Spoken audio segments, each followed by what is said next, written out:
The least safe place to be is alone. Where would a person go to learn integration in this culture? Like, where would you go? Where would you turn that you might have someone model and give to you this understanding of how we become integrated whole beings in our faith? So I think we need more of those places. I don't think we're usually afraid of what we're about to do. I think we're afraid of who we have to become to do it. And I cried out to God. I said, "You've got my health, you got my family, you got my job, you got my finances, you got my car, you almost got my house, you got my career. What do you want? What more do you want?" He said, "I want you." And with all the spiritual self I could muster, I said, "Damn, I don't know how to do that."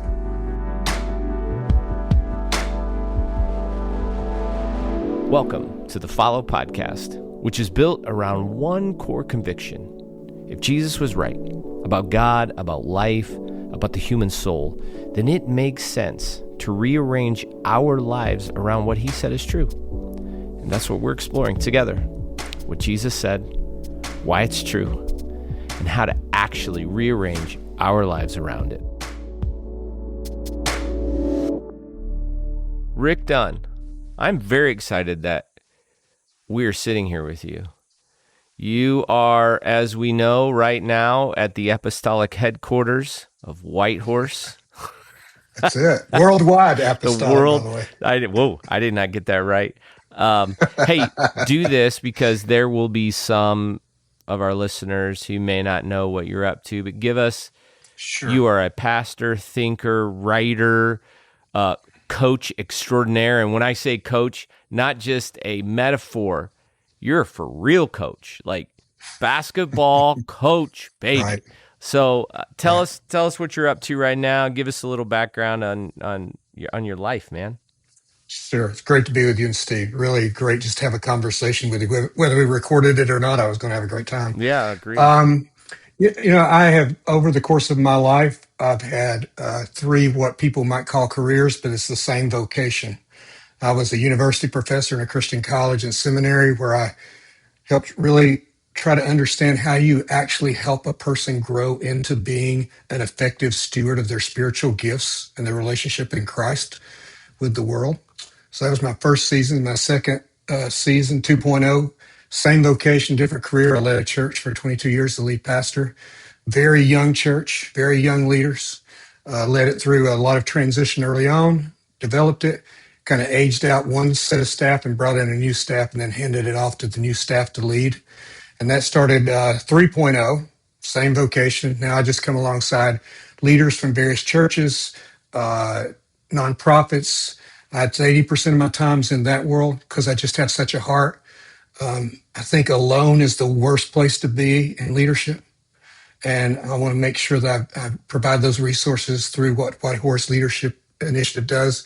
I spend 20% of my time in the marketplace because I love the marketplace. I love the difference in the dynamics and yet the sameness of the spiritual, emotional, mental, physical journey. And I find leaders are a lot like athletes. They really want to run hard, but they also break down over time if they don't take care of themselves. So a lot of my work is just helping connect this relational formation and transformation that's happening inside of them with effective leadership principles and work on the outside, and just keeping a real dialogue happening between those two things. And I get to sit and watch the Holy Spirit do amazing things with leaders. How cool is that to be doing in your 60s?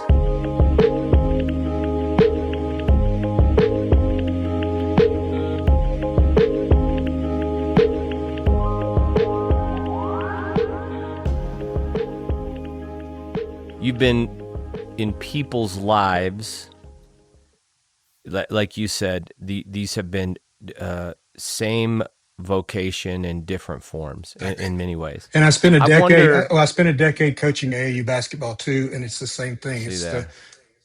You're dealing with the whole person again, so it's all the things. Yeah. All right, so let me set it up this way. Over all these years dealing with people, you've always been dealing with people. What have you learned about the intersection of a person, mental health, and faith? Like, when you hear that, what jumps off the page at you is what you've learned about people and this whole idea. The least safe place to be is alone. That's one thing. Another thing, I think you know, Eric, my favorite book in the world is The Boy, the Mole, the Fox, the Horse. And there's a page. Mm. Every page is like should be. I Oh, cry. I can't read that I book. read. No, I can't read the book. I know. I read it over and over and over. Every leader I've ever worked with reads the book, and we talk about it because it's always touched. But there's this line where my pet. This one page, the uh, the boy says to the horse, "What is the bravest thing you have ever said?" And the horse says, "Help." Mm. I've learned that.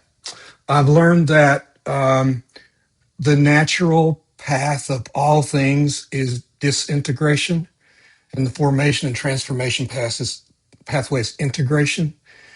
I also have felt that some of the ways we conceptualize mental health, emotional health, Scazzaro and some people along the way in the last few years have done some really good work. I think that's elevated that. But in my early generations, I think that,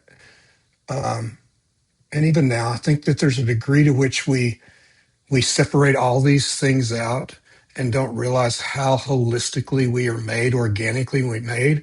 And we make the redemption story about getting saved and stopping sin. These are all good things, by the way. I'm all for this, right? Yeah, yeah. But the whole redemption story is in partnership with the creation story. And so we have to understand who we are as these created beings in a disintegrated world that disintegrates, and understand what it is the redemption's actually, what God's actually seeking to do with us. And then the last thing I'll say is that I've never been able to do this well without a mentor, a coach, a counselor, a pastor, or someone. I think I'm pretty smart, but it's smart, skilled, gifted. It won't get you there. There's this internal world that God's after something more, and that more is our whole person redemption. So that's a lot of things I've learned, but that's a start. Rick, I remember Dallas Willard came and spoke at my alma mater, and after he spoke at the convocation, uh, the person who was the chaplain came up to him in front of everyone, and he would do this for anybody who spoke. He'd ask him a question, and the question he asked after he taught was, "Hey, you've been teaching for 30 years. What's different about the freshmen that enter your class at USC today than the freshmen that entered in 30 years ago?" And Dallas didn't miss a beat. He goes, "Oh, that's easy. They're all distracted today than they were 30 years ago." If I were to ask you a similar question, when you think about the phrase mental health or mental well-being, or that spiritual mental well-being, um, what is true today that wasn't true 30 years ago when you started in ministry or started teaching students? Um, where are we farther along? Where are we? And it's a little bit of just kind of pressing into some of the answers you just kind of let, but I'm just like, I feel like you've been able to see 3 decades plus of a conversation where it was so stigmatized, and now you can't walk through Barnes and Noble without seeing a book on some form of self-help, mental health kind of conversation. So talk just about that landscape and where you feel like faith, church, I don't know, it's got it right, wrong, missing, confusing, or however the White Horse Legend would attack it. All the things. Yeah, I think several things. I think you're exactly right. I think there's been a lot of wonderful naming and permission giving for, like, hey, you can talk with a therapist, and that's actually a really healthy thing to do. I've worked with leaders, and I'll get to certain places where I'm saying, what I'm walking through with you is very transformative, but there's places you need to go that are not. That's not my strength. That's not my primary gifting and training. So let me back up just a little bit. Let you go do a little bit of work on that, and then let's re-enter as you've done some work on that. I find most people, Steve, are like, okay, I can go do that. Whereas if you go back 30, 40 years, they're like, are you saying something's like really wrong? Like, is something, is there, am I messed up? And of course, my Mm. answer would be more than you know. Like, yes, you're messed up. That's the point, right? But I think we're more at ease with that. And I like that. I think we've got some work to do on how these things are understood. And that's why I love that you're doing this podcast. Part of White Horse's work is to integrate the whole person, think about whole person spirituality and how all these things are a part, and how God, like we read Ephesians 1, he says, before the foundation of the world, that he set this thing up, this redemption story, to the praise of his glorious grace. Well, this is just not a big theory. He actually put neuroplasticity in your brain so that it could be rewired, relearn, and grow into an understanding of what it means to be loved deeply by a Father God. So this is powerful stuff, you know. The emotions that are given are beautiful things. Now, having said that, I think the loss of certainty about what is true, is truth even possible, is a struggle in our culture. I think that creates enormous anxiety there. I'm like, well, none of this is really true, so you just make it up for yourself. Well, the minute we put anybody in the position of God, we put them in a very unhealthy position that is guaranteed to start setting up some real anxieties. And then we do have, you know, and I don't want to overdo because I don't think all social media is bad. I don't think all phones are bad and all that. But my gracious, the lack of ability to communicate, the lack of ability to have intimate conversations, the misunderstanding of what intimacy is, all of these things have it's like having a wound that just keeps it just doesn't get really cared for. You kind of like you put a Band-Aid on it, and you put a little alcohol on it, and you rub some ibuprofen on it. I mean, not ibuprofen, that Neosporin on it, you know, take the ibuprofen, but you hadn't gotten in there and lanced the boil. And I just feel like there's a lot of rupture happening. And my wife is a therapist. My best friend is a therapist. My oldest daughter is a therapist. I always say it takes a village to keep me like steady. And when they share with me, they share it just feel. My daughter's a child therapist. It just feels like it's harder and harder for our younger generation to get solid grounding, intimate relationships, and the kinds of conversations that actually form health and depth in us. And without the conversations, it does not happen.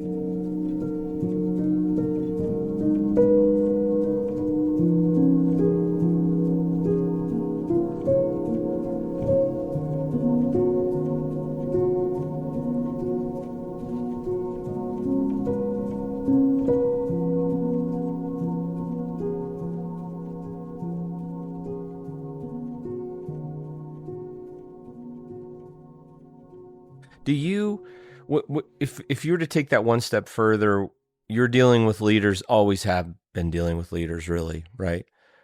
What's your biggest concern about what you see in this day and age? And we can start with leaders, but you could go anywhere with that. Like when you look across the landscape, specifically as it relates to mental health, how we think, resiliency, these things. What's the thing that pops off the chart that you go, man, this does concern me? I think that there are a lot of people who pedaled really hard to do what they thought was the right thing, whether it's Christian faith or mindfulness or financial success or whatever the thing was you thought was going to get you there. And you just pedaled hard and you pedaled hard and pedaled hard. And you look around and it wasn't enough. And it's not working for everybody else. And it's not like you sit around during the day and watch your favorite branded news or read your feeds and think, oh, I think this is actually going to get better. I actually think this is all going to work out just fine. Like it's the opposite. You feel less hopeful. And another thing is this, this is when I'm working with people and leaders.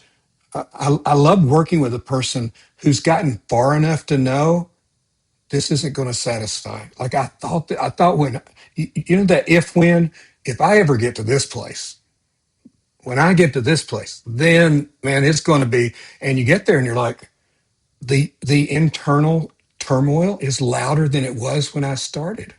That's part of my story is I had what I'd call a crisis type of experience in my 30s because my life was going to hell in a handbasket. It was just like it was like, you know, it was like at some point, I'm not going to recount all the things, but if my wife had left me, and thank God she didn't, but if she'd left me, the one consolation I had, I was going to write a heck of a country music song because everything was a disaster.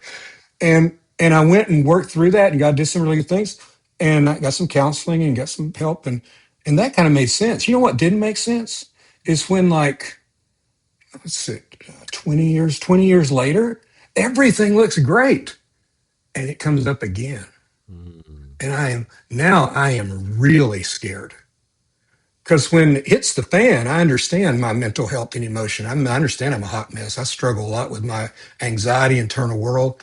But when it's all working and it's not, that's a lot of what I work with leaders. It's like, man, I thought by this point, this was it. Like, isn't this what you do? Like you build your church, you serve on the mission field, you sell your company. Like, is this not? And you're like, no. And I think that's sometimes scarier. So comfort, the level of comfort we have in the world and the way it feels so threatened right now, I think really agitates the stuff inside of us. And I'll say one more thing. Where would a person go to learn integration in this culture? Like, where would you go? Where, where would you turn that you might have someone model and give to you this understanding of how we become integrated whole beings in our faith. So I think we need more of those places. Go back, Rick. You said you went through. Well, one of the things we talked about on one of the previous episodes is that everybody has mental health issues. It's just the reality of the human. We all have a level of brokenness. We don't suffer the same, but we all have something that we suffer through, that we carry through, right? And comparison is not helpful, right? It's not helpful to be like, well, it's not as bad as Jim, but because whatever you're carrying, you're carrying. But I wonder, when you look back at your 30s, when you look back at what sounds like your 50s, could you walk through what you learned? What did you learn in that process? Because it sounds like it was pretty unsettling, as these things are, when you get into these spots where you're like, I say this sometimes, that the delta between what you think's going to happen, what actually happens, how the size of that difference, the size of that delta is directly correlated to the amount of pain that you have, right? Because if you're like, well, I really thought that this was going to be X and it turned out to be something quite different, that's often, there's so much pain in that. And we do live in a culture of comfort. I want to talk about that, but I wonder if you couldn't just go back in time a little bit and talk a little about what you learned in that second go round. Yeah. Well, let me give both of them a couple of minutes each, and then the overarching thing, and then you can pull threads. How's that? That sounds good. In my 30s, I came to the place where I didn't know how to have a marriage, care for my kids, pay my bills, and do the job I was doing as a seminary professor. I couldn't figure out how to, and I felt like an idiot because I couldn't. I mean, I just blamed myself. Like, you should be able to figure this out, Rick. And I couldn't. So What does I that look like when you say you couldn't? Just wasn't thriving, couldn't, It like wasn't it was too thriving. much. Yeah. Right, it wasn't Okay. thriving. And then everything. I destroy my back in an injury. My car dies. My house catches on fire. I mean, like, what? I have a kid who's sick all the time. My wife miscarries. It just Yeah. goes and it Yeah. goes and it goes. And it finally, I'm like, okay. So I just said, my wife and I said, okay, we're going to quit this. We're going to do something else. I don't know what it is. Yeah. So that's how I wound up back in the church in Tennessee, which of course this is so classic. I told my wife, as long as we don't go to the South and as long as I don't go to church, we're fine. So, okay, well, I think that's my unconscious self already knowing what was coming and was unwilling to acknowledge it. I'll say also, I don't think we're usually afraid of what we're about to do. I think we're afraid of who we have to become to do it. And I knew something there. So I laid on my bed on Vicodin and I cried out to God. I said, "You've got my health, you got my family, you got my job, you got my finances, you got my car, you almost got my house, you got my career. What do you want? What do you want? What more do you want?" And I mean, he said, "I want you." And with all the spiritual self I could muster, I said, "Damn, I don't know how to do that." Well, that was the lesson in my 30s. This was never about your career. I mean, my career, for its little pond that it was taken off. And it never was about your career. It never was about what you could do or how far you could get away from your Appalachian roots that would somehow prove that you like were actually more capable than people might think you are. That's not, it was always about the relationship. So that was really good that God did that. And it was very gracious of him. But it started me on like a 10-year tough vocational journey because when I went to the church, everything just got worse. And for many years, as long as the more I tried to be that, it seemed like the worse it got. But out of that came a real redemption. So that's the first thing I learned is that God is not committed to my he is not committed to my human success story. He's committed to his divine redemption story. And that's the story I got to learn how to live in.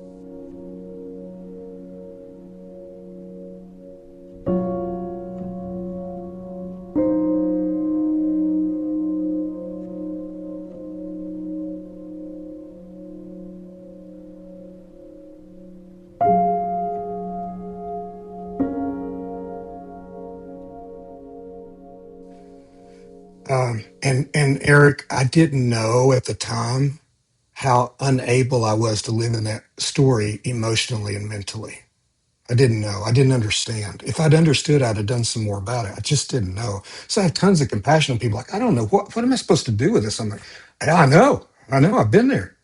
And it's about surrender. And so later what happened is that the church is thriving, everything's going, everything's, it's moving. Even my basketballs, I'm winning. Everything's where it ought to be, right? And I'm like, and I went to that chair of the elder board and I said, man, I just need to tell you, I'm not okay. Of course, his eyes got really big because when your lead pastor of your large church tells your elder chair you're not okay, they're like, "Oh no, here it comes." I'm like, "So no, it's okay. I'm not, no, nothing's coming." Right. The words I would use now is I didn't know how to be present with myself, which made it impossible for me to be present with God and my wife and my kids in the way I wanted to. My very emotionally intelligent son, youngest son, I said, I wished I'd been more present when you were a kid. He said, "Oh, Dad, you were present with me. You just weren't present with yourself." I'm like, "Thank you, so appreciate that." But what I learned in that is, Eric, Steve, I didn't know my story. My story was locked away to protect me, I thought, and to make sure I can keep running this game of my human success story. I locked away my story. And until I walked through that story, named it, knew it, engaged with God, my Father in it, it wasn't my redemption story. It was the story that kept me locked. And so I learned that mentally, emotionally, and all the things are, and I walked through all of that I think at some point in this series, you had Dr. Harv Powers That's as right. one of your That's guests, right. and Yeah. Harv was my coach. He and I have worked together now, but back in the day, a few years ago, he was my coach and he walked me through that. And it was such a gift for somebody to say, "Oh yeah, I mean, that's what this looks like. And that's how this works." And he normalized it. And all of a sudden, instead of feeling like an out of control, imploding, incompetent person, I felt like a person who was being pursued again by his father, but now pursuing the parts I didn't even know about. So those are the things I learned. But I have a multi-year process of trying to work through the anxiety that I have. I just lived with it like it was I thought everybody was messed up in the head with anxiety. Like I just thought that was a common thing. Working through anxiety, some of my false narratives about myself. I think that's where we all have such false narratives about ourselves and our God. And then my wife for decades had been saying, "You're not present. You're not present." I'm like, I don't have any. What are you talking about? And then to finally realize, oh yeah, I'm not because I'm not present with me. And that's a psychological, spiritual, emotional process. Wow. Wow. Rick, you said something, and I had to write it down because that was fascinating. And I'm wondering how much. So if you give me like a little bit of a second just to Yeah. kind of riff to get to this question, see if it makes any sense. But a lot of what we're describing that kind of maybe is that initial kind of set off of mental health struggles often is something circumstantial. You mentioned like house, miscarriage, Yeah, yeah. all of this It all life, made right? sense. Yeah. So yeah, so it all makes sense. You have this. Then you end up moving to, and you use these two kind of like compare and contrast of a human success story versus a divine redemption story. Now, depending on like what from the outside, you could look at all the circumstantial stuff that you went through, and then you move to This thing. Tennessee and you're pastoring a large church, and you're like, and everyone on the outside could be looking at you going, oh, this is the divine redemption story. But in some ways, and I'm not saying this is entirely that, in some ways it seemed like you were kind of alluding to, man, this in a lot of ways was like a human success story. Um, and and and I wonder like how many people are thinking that they are living a divine redemption story when in actuality they are chasing this human success story that is icing, smells like Jesus, looks like Jesus, has a lot of Jesus lingo, but deep down, it's not working. And it's almost creating more bitterness and resentment towards Jesus, but they don't know how to actually get on the divine redemption story plan. How did you, am Yeah, I yeah, yeah. reading what you were Oh yeah, describing yeah. in a way? So one, how would you define what a divine redemption story is? And then how do you, and you kind of use words like surrender, which you had my heart right there, but like, how does one exit the human success story plan and begin to allow their nervous system to kind of rest into a divine redemption Yeah, story? yeah. And well, first of all, I was realizing that who wants to do that? Like, I mean, Right, right, right. it sounds really Yeah, good. Doesn't it sound so spiritual and yeah, all? yeah, But when it comes down to yeah. it, I thought, Steve, you know what's going to happen? I'm going to get to the place where my body and my mind are so in love with Jesus that every fiber of my being just wants to follow him. It's not true. I still have to tap into his work and his spirit because my body and my mind are still like, I'm not sure this, I've got main character syndrome. I'm not sure this is like what I want here because I think I've got a pretty good gig here and what I can do. I tell every leader, you got a picture on the wall of your ideal leadership self. And every day you come in and you look at it. And no matter how good the circumstances are, you look at that picture and you don't, imposter syndrome, I don't measure up, whatever. And I said, first step is realize your father didn't draw that picture. You did. Hmm. Now let's see what he might draw. And I really believe it sounds really oversimplification. It's actually true. It's the recentering, it's the surrender that I don't have to be enough. This isn't about what I can do or accomplish. I was really made for divine relationship and intimacy.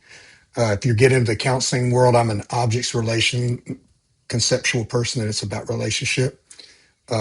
Had a chance to sit with Dan Siegel. You may recognize that name. He's just an enormous name, Yeah, and sit with him for a week with a small group, and just talking about how our minds, that the neuroplasticity happens, the growth happens, all this stuff starts happening when we're in relationship. So I just think we were made for that.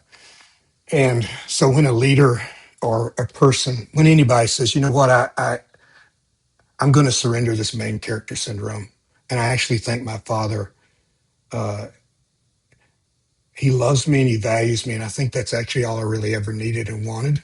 And that's all he was ever pursuing in me. And then you get people around you who help you do that. And then you get exposed for why you don't do it. What, mind traps, false narratives, emotional things, these unconscious, like we have these unconscious things that are moving us and shaping us all the time. And we start being exposed. We start being aware of those things. And I think that sometimes we think then there must be something wrong with us, whereas it's more like, no, this is exactly where you want to be. This is where the freedom is going to come. And that includes the freedom to say, you know what? I need a therapist. I can't do this by myself. I need a mentor. I need a coach. I need a spiritual director. I need to get in a group. I don't know what to do with my sexual desires. I think I probably should get some help with that.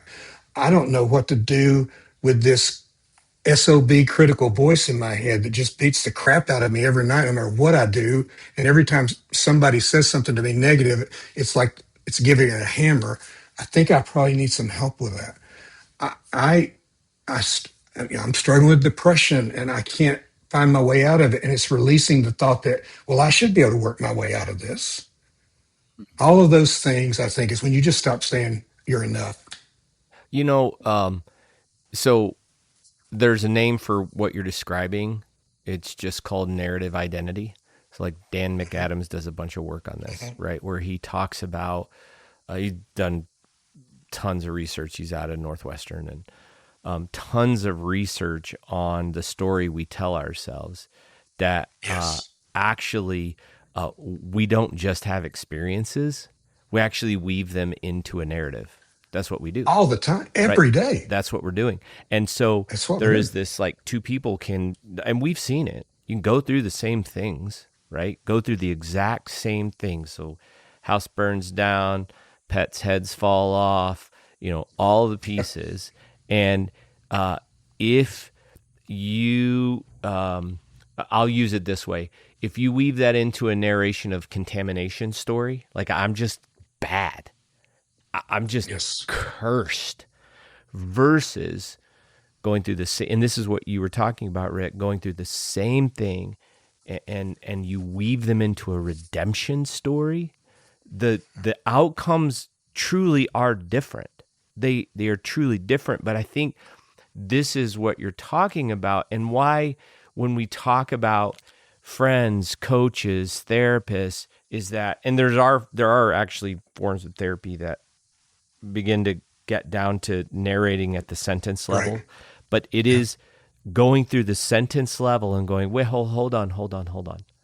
You're having a coach like Dr. Harv Powers, or having a therapist go, no, let's isolate what you think that story means. And it's really interesting as you talk about neuroplasticity, because what they've also found is that trauma, when we talk about trauma isn't just the event, it's the story that we attach to it. Absolutely. So, Absolutely. and Yes. why that matters is because those stories can be edited. And that's the neuroplasticity, right? We can't look, I'm not saying that what we experience, I mean, your house burning down is terrible, and a miscarriage is painful, and divorce is real. It's not that these scars aren't real. That's not what we're saying. It's just we attach them, and we have the ability to attach them to a different narrative. And if we can attach them to a different narrative, we can do brain surgery on ourselves. That's That's right. neuroplasticity. And often our theological narrative is, I really need to get this straightened out so I can be really better for God. I really need to work. I need to not deal with this. Mm. And I always say, my word I often use is reframe. Here's, I'm going to reframe that for you. That thing that you are most afraid of in yourself is the greatest access point you have to God that you will ever have. And as long as you're running away from it, you're going to miss him. But if you'll run toward him, he's actually waiting for you there because he's wanting to redeem and work on that. And that's the place where the real stuff starts to happen. You really start to understand what the bigger story is. And if I'm sitting with someone who, I did this recently, they've got an intense trauma background. And I just said to the leader, I said, hey, as a pastor, I don't think this is the work I should be doing with you right now because I don't have the gifting training for this level of trauma. I'll keep walking with you, but let's get you a really good therapist and let's work on that because he or she will have the skills for this. My wife's a trauma therapist. They'll walk you through this. And then as you are gaining freedom from that story and seeing and able to understand meeting God in that place and yourself in that place, and that you're no longer have to live under its effect that it's had on you the way it has, you can actually begin to have freedom. Doesn't deny it. You just begin to work through it in a way that it no longer has the power to define you. And then we can start working on these other things. And so I can't imagine. I'm going to say this. Your listeners can figure this out for themselves. I can't imagine someone's going to go through their lives and not at least more than once have a season where like, hey, I need help. I need help. And I'm not saying you have to go to a therapist. I think it's a great idea. Uh, but I need someone that really helps me because you guys are both leaders. The most important thing you start with in leadership is your definition of reality. So if you define reality correctly, you got a shot at making some really good decisions. But if you have the wrong definition of reality, it doesn't matter how smart you are, you're going to miss the whole point. And I think, Eric, I don't believe I can have the right definition of reality about me by myself. And the right definition of reality is, what is that anxiety thing? What is that? What is the root of that? Where does that come from? Why do I have that dream of being chased through the woods every night? Something's chased. This is my dream I went to Harvard. I'm being chased through the woods every night. And I run and I run and I get to this cabin. And run inside the cabin. I slam the door shut. And I lean against the door and I go, and then I look over and there's a cellar door and there's screams coming out from the cellar. Now, maybe that's because I watched the movie The Road, but I'm telling you, I'm telling you, why do I feel like at night I have nowhere safe to go and I'm about to get just annihilated?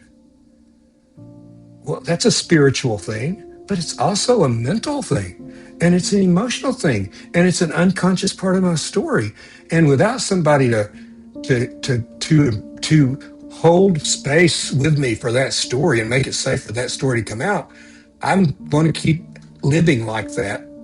And so, it's really good when, Harv didn't get up and run screaming out of the room or start an exorcism. He just said, yeah, that's a very common story when you're kind of where you are right now. Let's understand more of that. I'm like, oh, okay.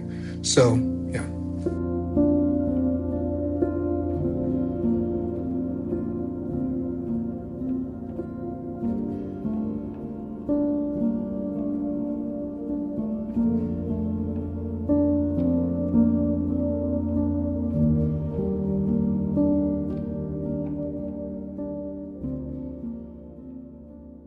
Kind of what you're underlining, Rick, and I just wholeheartedly agree, and it's a skill I wish I had. That's why I love learning from guys like you and Parks and others. But is the is discernment, is learning to discern.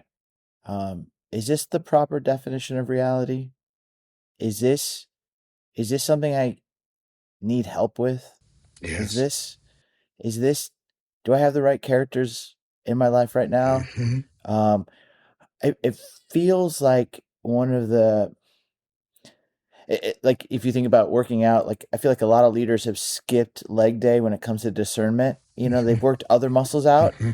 but the discernment musculature to step back and go to just to say those two words, those three words, I need help. Yeah.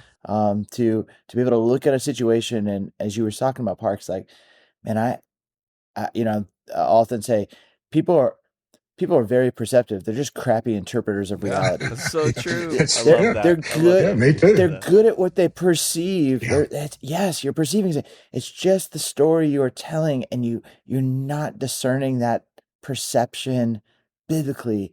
You're not discerning that perception from the truest true of you. You're not discerning that from a place of health and wholeness and well-being.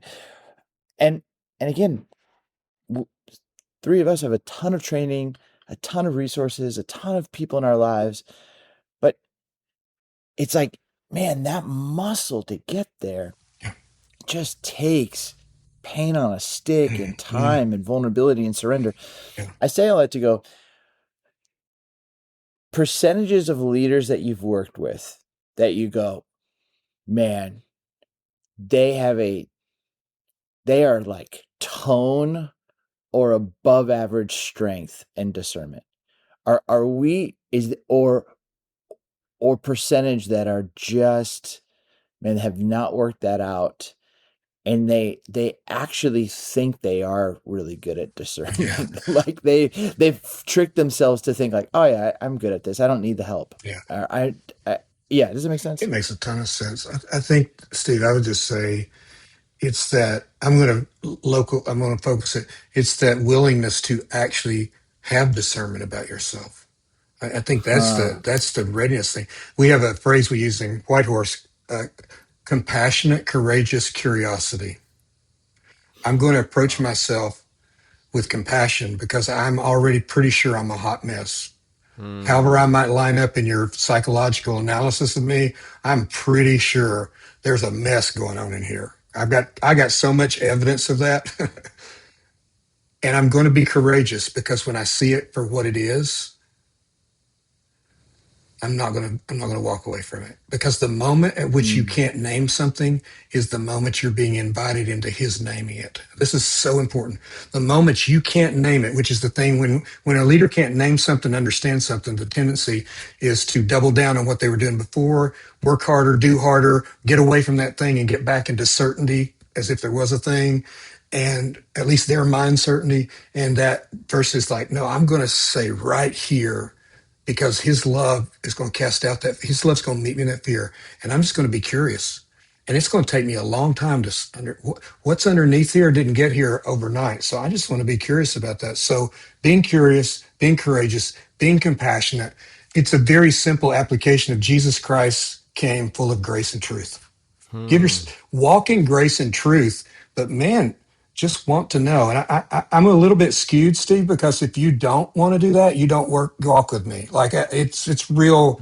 I've sat down with people and I say, I'm looking at you and your organization. If I want to work with you, and I said, well, here's what we do, and I'll go home and tell my wife, there's no way, because they're not at the point of where compassionate, courageous curiosity has captured their imagination.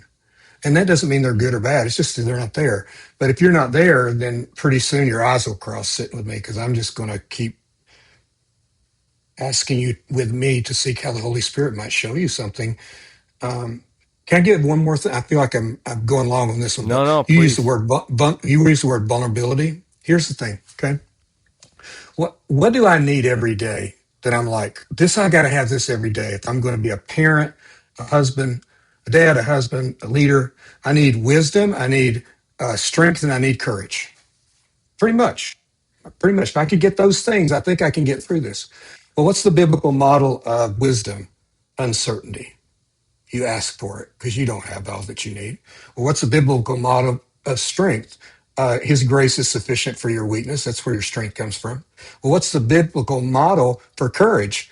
I'm really afraid, but I know my Father loves me, and that gives me the courage to move forward. So the entire spiritual formation model of the scriptures is a vulnerability model. And a mental health crisis or a mental health challenge is not something, it can feel like it's going to take you out. It's actually inviting you into that vulnerability where you can really have that wisdom and strength and courage that you'll never manufacture by yourself. You'll never be there. Can I circle back to something you both were talking about, because I think it's really key, this whole idea of discernment, like discerning this whole thing. And this is how, and Carter, I really am, I've been thinking a lot about this idea of discernment. Like, how do we become better interpreters of reality? And discernment is that. But then, well, how do you do that? And the way I think about discernment is like data collection without a story attached. That's it. All I'm doing is, so like, for instance, people who know me, in fact, it's right here on my computer. These guys can see it. I have a feelings wheel, right? And one of the reasons why I think that's really powerful is it's naming something that's going on inside you. You don't have to attach a story to it. You just name this thing. I'm feeling really anxious, or I'm feeling really vulnerable, or I'm feeling whatever I'm feeling.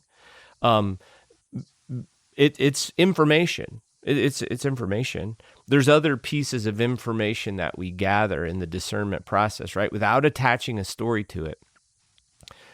You do have to attach a narrative at some point to the data, but that's why what you're saying, Rick, matters is, and then you testing it in the presence of trusted people. Yes, Okay, so yes, Eric. here's the data. Here's what I'm feeling. Here's what I'm seeing. Here's what I'm hearing. Let me run that through, and that's why the work matters. Like running it through, like, well, what is this feeling, and what could it be, and testing it in the presence of other people is actually a part of discernment. Like, I think this is what's going on. I think this is what's happening. Do you is that's what's happening?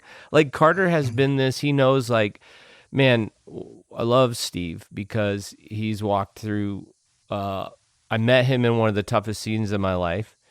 Uh he's walked through seasons where I quite honestly was discerning situations not accurately. All right. I just Mm, was like, all this past stuff was like clouding.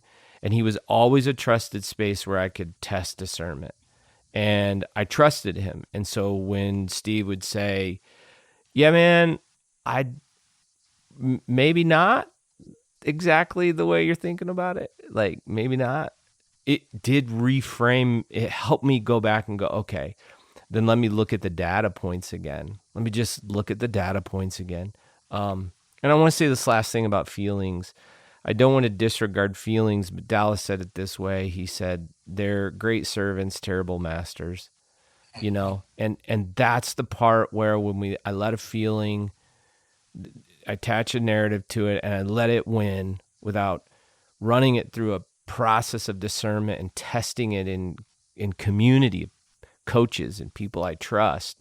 It's when we get ourselves into these tough spots. So just a yeah. Well, something so I'm, can I build on that just real quickly? What happens is if you allow the feeling to define the narrative in that moment, the narrative will come from an earlier time in your life when you felt that way. yeah, just attached to it. Yeah. Yeah, Yeah. it's the narrative, it's the unconscious way your operating system. It's when you get that out. And here's what if you tell me if I'm wrong, and then you can put it on the podcast, you can let people hear me being wrong. Steve he was compassionate towards you. He courageously Always, pursued you, and always. he was curious about who is this man? Not just like, hey, I got to give this guy an answer, or I think this guy's in trouble. I got to fix him. No, no, no. He was curious about who you were, Yeah. No, right? that was always true. I think, again, Steve allowed me to bring it to him as well. Like the trusted people in your life that Yeah, allow you to bring it to them. That doesn't mean you don't step in and recognize, but he created this safe space, right, where I could just, right. and we need that. That's what you're saying. Like you needed hard powers. 100%. We need a group of people around as therapists, doing that we can bring and test our hypothesis about what I'm experiencing. Like, hey, am I experiencing this? And here's what's the good news: the more that you test it, the more you understand what this is. I love the word discernment. The quicker you get at it.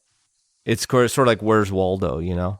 Hmm. And total full circle, earlier today, Eric was telling a story, and I didn't have your three C's language to it. Like but as you're describing this, Eric was telling the story, and like he was, for himself, had become compassionate, courageous, and curious. Yes. And he was like, I need to go for a walk. Hmm. And I'm not gonna attach a feeling to that narrative. Hmm. And I'm gonna sit, and I'm gonna allow my nervous system to like rest and my soul to integrate. And there are times where he didn't need to call anybody, because he had built that Right. muscle up, and had now begun to recognize, oh, I'm safe too. I Yes. got this. And there are times where, of course, yeah, you want to be able to have those trusted advisors. We're all better when we have friends and therapists and pastors, and all that. Yeah, yeah. But also when you start to learn that skill, and then you actually realize, "Oh, I can be that for myself too." Wow. There are these moments where I can step back and go, gosh, for so long nobody taught me how to be that for For me. yourself. That's right. Exactly. Yeah. And I knew I had to be it for somebody else. It's, I didn't know how to be that for myself. And that's then so it's similar true. to what you're saying, Rick, of like, Dad, you were present. You just weren't present to you. Like it's well, now once you can do that for you, Hmm. that empath that just begins to go, it is unmatched grace and truth. Like it's just I don't know. And Well, so it's kind of this full circle, so true. beautiful moment of like, yeah. So It's true. I think of it like a cascading waterfall. When you that's can good. learn to partner with the Holy Spirit in your own leading of yourself into these places, and knowing that the path of humility and surrender is how you follow where the Holy Spirit leads you, and leads you and guides you and comforts you in all the things. Then it just starts to. There's a cascading of that. You become a person whose presence is in some level echoing his presence, which is the whole thing. Like, I mean, that's what happened, right? We lost his presence. We lost his presence. The whole thing was designed for his presence. The garden, everything's designed, and we lost it. And we can't find our way back by ourselves. But the more we learn to access that, the more we have to offer that to other people. So I think that's beautifully said, and it's a lot about how I think about my journey at 65. It's not, I can't look ahead to very many people like, hey, well, you've been down this road and you're older than me. There's fewer and fewer of them, right? But maybe that's why I love this season of life, because I feel like I'm more and more able to use your words, Steve. I'm more and more able to be that for myself, and I know how to gather my people around me. I know when I can So just gather. I said, man, I'm just going to tell you something. I'm a hot mess here, and you know this about me, and I'm in it. I'm all in it, and just wanted to get it out in space so we could just acknowledge it, and now I can deal with it for what it really is. It's not an unconscious driver; it's a reality, but I'm not ashamed of it. And I think shame is something that drives people with mental health issues and the things we're talking about, sense of brokenness, sense of failure, sense of weakness, whatever. And you experience this shaming stuff. And, it's just, I think it's why people love people like Brennan Manning. It's because it's like the cloud of shame. You're like, hey, we can just lift that off and just live without that. And I think that's grace. I think that's grace. I love that. Well, man, that's as good a spot as any to end. So, pretty amazing. For real, Rick, you are a gift, man. Gift to the kingdom, gift to leaders. You have been a gift. You're a personal gift to me and the place that I serve. And so and your voice, thank you. Thanks for Thank you. taking all that you've learned and then sharing that with leaders all over the place, including me. So I'm really grateful, man, for real. Well, you're one of my favorite humans. So just know that. That's Oh, easy that's for me nice. because you're one of my favorite. I love you. One of my favorite humans. And Steve, at the time I have spent with you, I think I told you when I went to this workshop you did on teaching, I learned a ton. You taught me a ton, but I learned more watching you teach. And that drew my heart to you. And I was like, yeah, that guy, the posture of that guy is what I want to follow, and the things I learned from him. So it's a really humble and honored to get to spend time with you guys and share some of my story, and I hope that when people listen, that I hope they'll feel like, hey, there's an invitation there. There's a there's an invitation. This doesn't have to be the hugest step, but there's an invitation to say, help, help, and it's a courageous thing when you do it. So good. Thank you, Rick. That's a man. That's uh what's so fun about podcasts too is you in the way that, Parks and I have like talked about this, half the time we're like, oh, we got an idea, and then it's like all of a sudden it's just like you chase Yeah, where the where's it energy wanna wants go? to Yeah, go. what's happening? And all of a sudden it's like I'm taking copious notes here and I'm like, oh So man, good. I feel like I need to Venmo you money, Rick. Just like it's just such a Venmo gift. him And so money so that when I take him out, he can pay for it. Wait a minute. Wait, how's that work? I don't know. There we go. Hey, that's All awesome. right. appreciate you guys so much. Thanks. And I pray great favor on this conversation in the lives of your listeners. Thanks, bro. Awesome. Well, that's going to do it for today. If something landed for you in this conversation, don't just let it sit. Take it with you. Carry it into your week. Talk about it with someone. Let it do something in you. And if you want to go deeper, click on the link in the show notes. We'll be back soon with more. But until then, keep following.